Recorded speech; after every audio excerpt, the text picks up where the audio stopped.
प्रिय छात्रों, आप सभी का ऑनलाइन कक्षाओं में स्वागत है। जयनारायण कॉलेज द्वारा ऑनलाइन कक्षाएं चलाई जा रही हैं, जिसमें हिंदी विषय से संबंधित आपको हमने अभी व्याकरण भाग में काव्य व्याकरण, रस छंद अलंकार, संधि, इनके वीडियो आपको डाले थे और उनकी पीडीएफ भी भेजी थी। आज हम सभी काव्य खंड में हिंदी के उसमें पहला जो टॉपिक है साखी कबीरदास जी का, उसको पढ़ेंगे।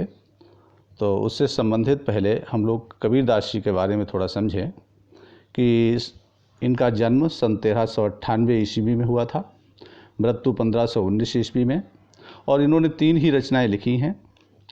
साखी ये दोहों में है, शबद पदों में है और रमैनी चौपाइयों में है। और आप जानते हैं कि कबीरदास जी चूँकि घुमक्कड़ प्रकृति के थे, संत थे, सब जगह घूमते रहते थे, इसलिए इनकी भाषा में पंजाबी, कहीं राजस्थानी, कहीं अवधी भाषा के शब्द आ गए हैं। इसीलिए अनेक भाषाओं के होने के कारण, शब्द होने के कारण, इनकी भाषा को पंचमेल खिचड़ी या सदुक्कड़ी भाषा कहा गया। तो आप देख रहे हैं, जो आप लिखा हुआ है इसको समझ रहे होंगे। ये जीवन परिचय का एक संक्षिप्त स्वरूप है। आपके लिए जीवन परिचय से संबंधित पीडीएफ आपको अलग से उपलब्ध कराई जाएगी। और आइए हम लोग अब डिटेल में जानकारी बाद में प्राप्त करेंगे। और अगला जो आपका जो टॉपिक है वो साखी। साखियों में आप देखें, पहली साखी में जो गुरु के प्रति समर्पण भाव जीवात्मा का व्यक्त हुआ है कि बलिहारी गुरु आपने देवहाड़ी कई बार, जिन मानस तय देवता करत न लागी बार। जीवात्मा जो है, कबीरदास जी कहते हैं कि मैं अपने गुरु पर, परमात्मा रूपी गुरु पर दिन भर में ना जाने कितनी बार, देवहाड़ी मतलब दिन भर में ना जाने कितनी बार न्यौछावर होता हूँ। क्यों होता हूँ? क्योंकि उसने मुझे मनुष्य से देवता बनाने में, अर्थात मुझे सांसारिकता से हटा करके और ईश्वर के प्रति जोड़ने में जो ज्ञान दिया है, तो उसमें देर नहीं की। इसलिए जब उन्होंने मेरे ऊपर इतना बड़ा उपकार किया है, तो इसलिए मैं अपने को दिन भर में न जाने कितनी बार उन पर न्यौछावर करता हूँ। तो इसमें आप देख रहे हैं कि कौन सा छंद है, दोहा छंद है, और कौन सा रस है, शांत रस है, और देवहाड़ी है, मान आपणे है, ऐसे पंजाबी राजस्थानी भाषा के शब्द हैं। इसलिए इनकी भाषा को पंचमेल सदुक्कड़ी भाषा कहा गया। चूँकि प्रत्येक दोहा अलग अलग है, इसलिए मुक्तक शैली है, शांत रस है। अगली साखी में देखेंगे, सतगुरु की महिमा अनंत, अनंत किया उपकार, लोचन अनंत उघाड़िया, अनंत दिखावन हार। अब आप देखेंगे कि इसमें क्या है, गुरु की महिमा का वर्णन इसमें किया गया है कि गुरु की जब जीवात्मा पर कृपा हो जाती है, शिष्य पर कृपा हो जाती है, कबीरदास जी कहते हैं, तो उसका फिर उद्धार ही होता चला जाता है। तो कैसे किया? सतगुरु की महिमा अनंत। कबीरदास जी कहते हैं सतगुरु जो है, जो उसकी महिमा अनंत है, बहुत अपार है, और अनंत किया उपकार, उसने हमारे ऊपर अनंत असीमित उपकार किए हैं। लोचन अनंत उघाड़िया, उन्होंने हमारे अनंत नेत्रों को खोल दिया। अनंत नेत्र क्या है? जो दिव्य दृष्टि से युक्त हैं, अर्थात उन्होंने मुझे दिव्य दृष्टि प्रदान कर दी है, और जिसके कारण मुझे अनंत के दर्शन हो गए हैं। अब यहाँ पर अनंत माने यहाँ पर अपार है, अनंत असीमित है, अनंत दिव्य दृष्टि से संपन्न नेत्र हैं, और अनंत माने ईश्वर है। इस प्रकार अनंत शब्द एक से अधिक बार आया है, उसके अर्थ भी बदल गए हैं। तो ये यमक अलंकार भी है, यहाँ पर जो है ये यमक अलंकार भी है। इसको इस तरीके से आप समझ रहे हैं कि अब इसमें भी आप यमक अलंकार लिख सकते हैं, शांत रस लिख सकते हैं, पंचमेल सदुक्कड़ी भाषा लिख सकते हैं, दोहा छंद है, मुक्तक शैली है, ये सब कॉमन विशेष इसमें है। छोटे छोटे प्रश्न भी इसमें से हो सकते हैं। जैसे मैंने कह दिया कि कबीरदास जी ने सदगुरु किसको कहा है, तो उत्तर मिलेगा सदगुरु ईश्वर के लिए कहा गया है। अनंत लोचन से तात्पर्य क्या है? तो आप कहेंगे दिव्य दृष्टि से युक्त लोचन, ऐसे छोटे छोटे प्रश्न भी आपको आएंगे। आप जिस समय आप जो है किसी भी दोहे का या पद का जब परीक्षा में अर्थ करेंगे तो आप जानते हैं कि किसी भी पद्यांश की एक लाइन रेखांकित आती है, उसका आपको व्याख्या करनी पड़ती है और इससे संबंधित आपसे क्या पूछा जाएगा, प्रस्तुत पद्यांश किस शीर्षक का है, किस पाठ का है, किस कवि का है। तो आप लिखेंगे साखी, पाठ का नाम साखी शीर्षक का, और कवि का नाम कबीरदास। ऐसे ही आपसे रेखांकित अंश की व्याख्या कराएंगे तो रेखांकित अंश दे दिया, इसकी व्याख्या आप कर देंगे। उसके बाद में अब आपके लिए 2 प्रश्न और होंगे। जैसे कह दिया कि सद्गुरु किसको कहा गया, या अनंत शब्द के कौन कौन से अर्थ हैं, या इस पद्यांश में कौन सा अलंकार है, तो उत्तर आएगा यमक अलंकार है। ऐसे करके 5 प्रश्न आएंगे जिनको आपको हल करना पड़ेगा। आपको जिस समय हम होमवर्क देंगे तो उसमें स्वरूप देंगे कि किस तरीके से आप प्रश्नों को हल करेंगे। चलिए आगे चलते हैं अगली साखी पर। लेकिन आप ध्यान दें कि जो हम दोहे के अंत में कुछ लिख देते हैं, इसको आप स्क्रीनशॉट लेते चलें, इसको नोट करते हुए चलें, ताकि आपके लिए फिर आगे इसमें सुविधा रहेगी। ठीक है, अगली मिटा देता हूँ मैं इसके लिए, इसलिए फिर बाद में आपके लिए दिक्कत रहेगी। तो दीपक दिया तेल भरी, बाती दई अघट्ट, पूरा किया बिसाहुड़ा, बहुरिन आव हट्ट। आवाज़ आपके लिए जा रही होगी। तो इसमें क्या है, गुरु ज्ञान का प्रभाव वर्णित किया गया है। दीपक दिया तेल भर, जीवात्मा कह रहा है, कबीरदास जी कह रहे हैं, कबीरदास जी ने अपने को जीवात्मा माना है। तो कबीरदास जी कह रहे हैं कि हे ईश्वर, हे गुरु, सदगुरु, आपने मुझे प्रेम रूपी तेल से भरा हुआ ज्ञान रूपी दीपक प्रदान कर दिया है। शरीर क्या है, ज्ञान रूपी दीपक प्रदान कर दिया है। और बाती दई अघट्ट, और जिसमें कभी कम न होने वाली, बाती क्या है, ये स्मरण रूपी बत्ती, ईश्वर जो स्मरण रूपी जो बाती है आपने मुझे प्रदान कर दी है। इस प्रकार पूरा किया बिसाहुड़ा, इस प्रकार आपने हमारा जो सांसारिक जो क्रय विक्रय है, सांसारिक जो बाजार है, उसका सारा लेन देन, बिसाहुड़ा माने क्रय विक्रय, लेन देन आपने पूरा कर दिया है। और बहुरिन आवों हट, अब मुझे पुनः इस संसारी बाजार में आना नहीं पड़ेगा, अर्थात अब मुझे पुनर्जन्म लेना नहीं पड़ेगा, क्योंकि अब मेरा जो सीधा संबंध है वो ईश्वर से आपने जोड़ दिया है। ऐसे आप इसमें देख रहे होंगे, हट्ट है, अघट्ट है, बिसाहुड़ा है, ये राजस्थानी और पंजाबी भाषा के शब्द हैं।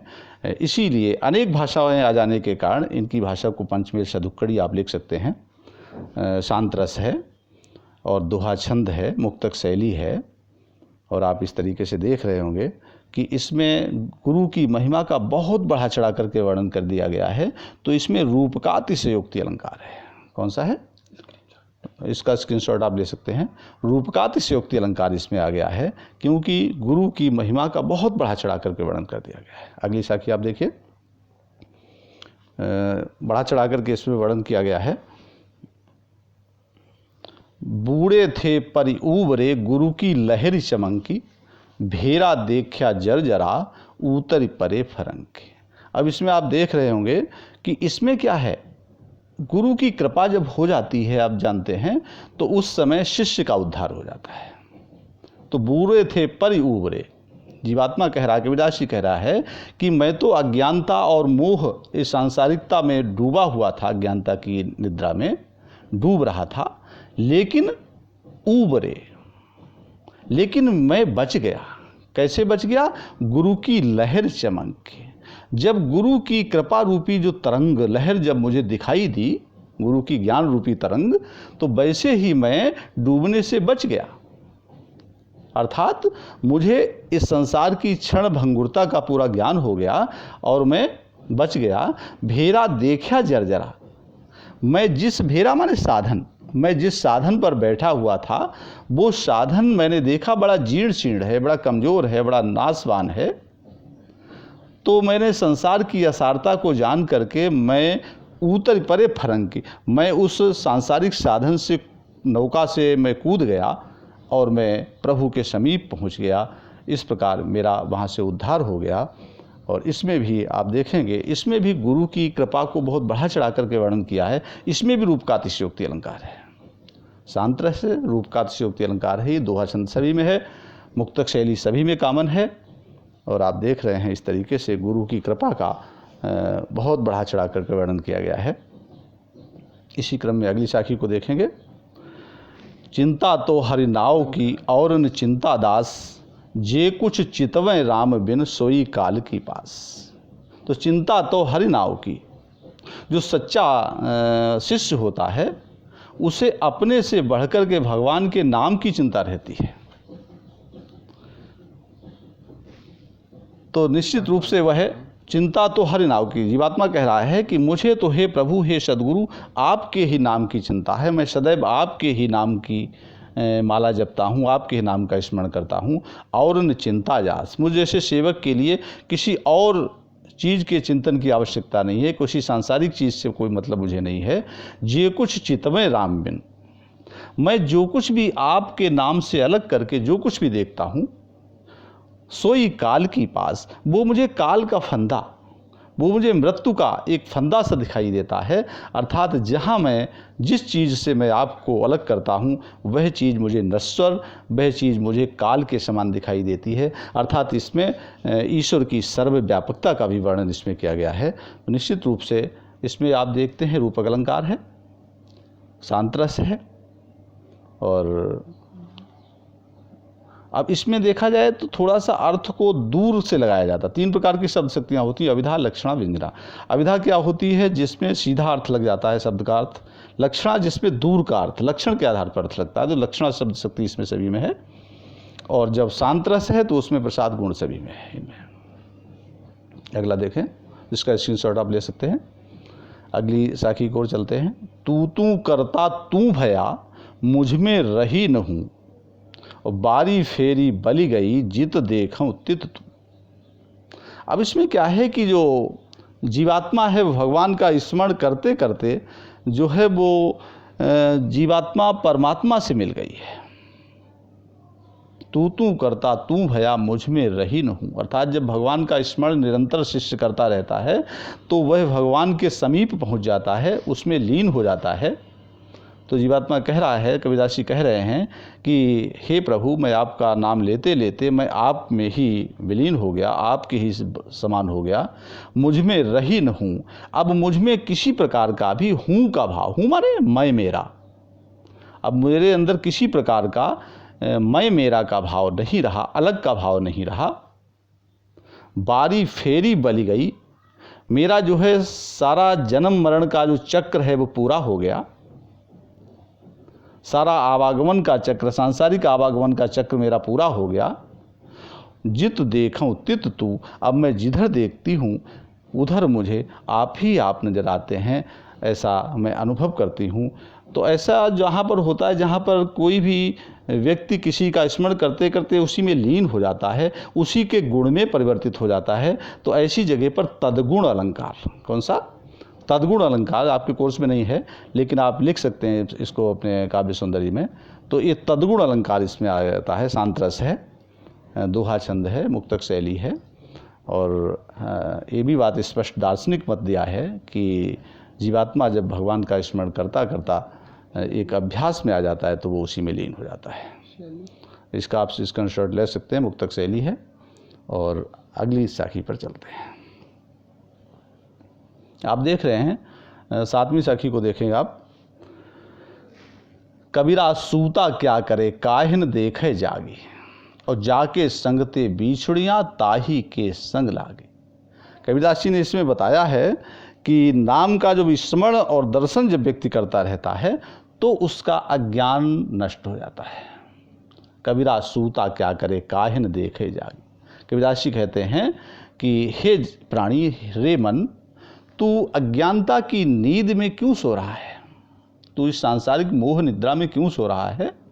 काहिन देखे जागी, तू जाग कर क्यों नहीं देखता? तू इस सांसारिक जो माया मोह की जो नींद है उससे जाग करके देख। तू जाके संगते बिछड़िया, अर्थात तू अविनाशी उस परमात्मा का अंश है, उससे तू अलग हो गया है अज्ञान के कारण, जिससे तू बिछुड़ गया है।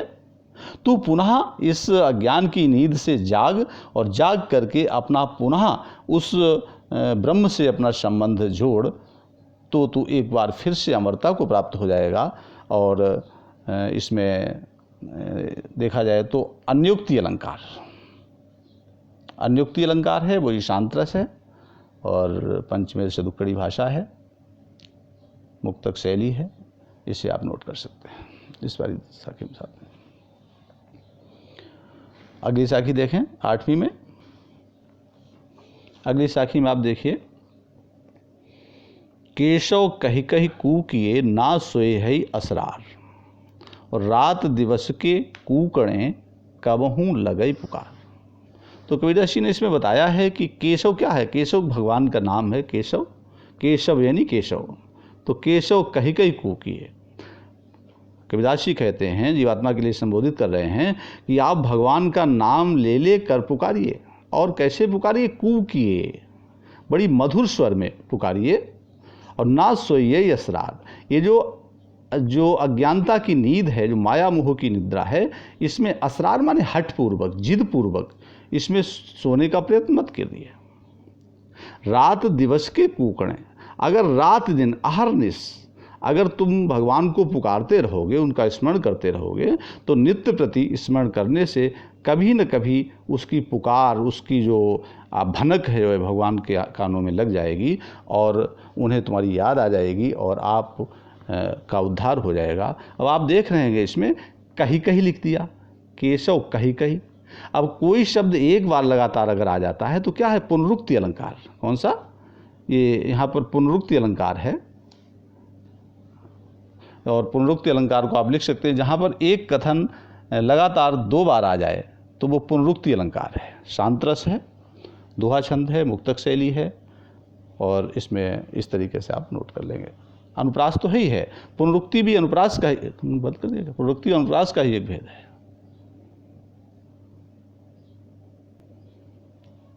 तो जैसा कि अभी आपको बता रहे थे कि लगातार अगर परमात्मा को हम लोग पुकारते रहेंगे, जीवात्मा पुकारती है, तो कभी न कभी परमात्मा उसकी पुकार को सुनते हैं और उसका कल्याण होता है। तो ये पुनरुक्ति प्रकाश जो है, ये अनुप्रास का ही एक भेद है, इसको आप नोट कर सकते हैं।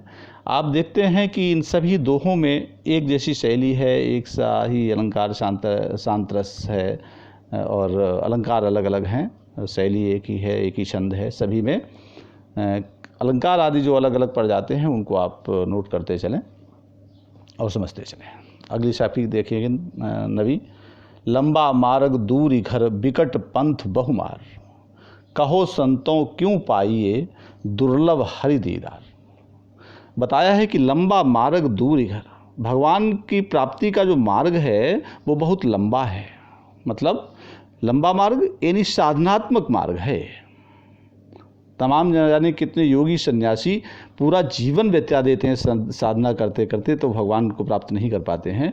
तो भगवान की प्राप्ति का मार्ग ये बहुत ही साधनात्मक मार्ग है, ये किसी साधन पर बैठ के जाने वाला नहीं है। इसका घर भी बहुत दूर है, बहुत लंबा मार्ग है और बिकट पंथ। और ये जो भगवान प्राप्ति का जो मार्ग है, भगवान का जो रास्ता है, ये भी बहुत बिकट है, बहुत ही बीहड़ है, बहुत ही उबड़ खाबड़ है, बहुत कंटकाकीर्ण है। काम, क्रोध, मद, लोभ, ये तमाम बाधक तत्व हैं इस प्रभु के मार्ग पर। तमाम लुटेरे, मार माने लुटेरे, बाधक तत्व इसमें हैं। कहो संतों क्यों पाइए, कबीरदास जी कहते हैं कि हे संतों, संत जनों से कहते हैं कि कैसे इनका दर्शन किया जा सकता है, कैसे ईश्वर को प्राप्त किया जा सकता है। दुर्लभ हरि दीदार, क्योंकि भगवान के जो दर्शन है, दीदार माने जो दर्शन है, वो बहुत दुर्लभ हैं, कठिनाई से प्राप्त होने वाले हैं। और इस कंटकाकीर्ण मार्ग को, साधनात्मक मार्ग को कैसे प्राप्त किया जा सकता है, ऐसा एक उपाय जो है वो प्रभु से इसमें पूछा गया है। और उसका एक ही है कि साधनात्मक पथ के माध्यम से व्यक्ति ईश्वर तक पहुंच सकता है। इसमें आप नोट कर सकते हैं। इसमें भी किसी रूपकातिशयोक्ति अलंकार, क्योंकि इसमें भी उनके रूप का बहुत बढ़ा चढ़ा कर वर्णन किया गया है। एतन जारों मसी करों लिखूं राम का नाम, लेखन करूं करंक की लिखी लिखी राम पठाऊं। और जीवात्मा जो है वह परमात्मा को प्राप्त करने के लिए अब एक हठ योग साधना पर उतर आया है। कहते यहाँ तन जारों मसी करूं, मैं इस शरीर को परमात्मा के जो मुझे वियोग है, उस वियोग रूपी अग्नि में मैं अपने शरीर को जला करके उसकी स्याही बना लूँगी। मस करूँ, स्याही बना लूँगी और लिखी राम का नाम, और निरंतर मैं राम के नाम को लिखती रहूँगी और लेखन करूँ करंक की। और जो हमारे शरीर की हड्डियाँ हैं, इन हड्डियों की मैं कलम बना लूँगी, हड्डियों की कलम बना लूँगी और निरंतर भगवान के नाम को लिख लिख कर और प्रभु के पास तक भेजती रहूँगी। इस प्रकार निश्चित रूप से मुझे उनकी प्राप्ति हो जाएगी। आप भी इसमें देख रहे हैं कि पुनरुक्ति अलंकार है, जगह जगह पर एक शब्द बार आया है। इसके नोट्स आपको भेज दिए जाएंगे और होमवर्क भी इसका आपको PDF में भेज दिया जाएगा। धन्यवाद।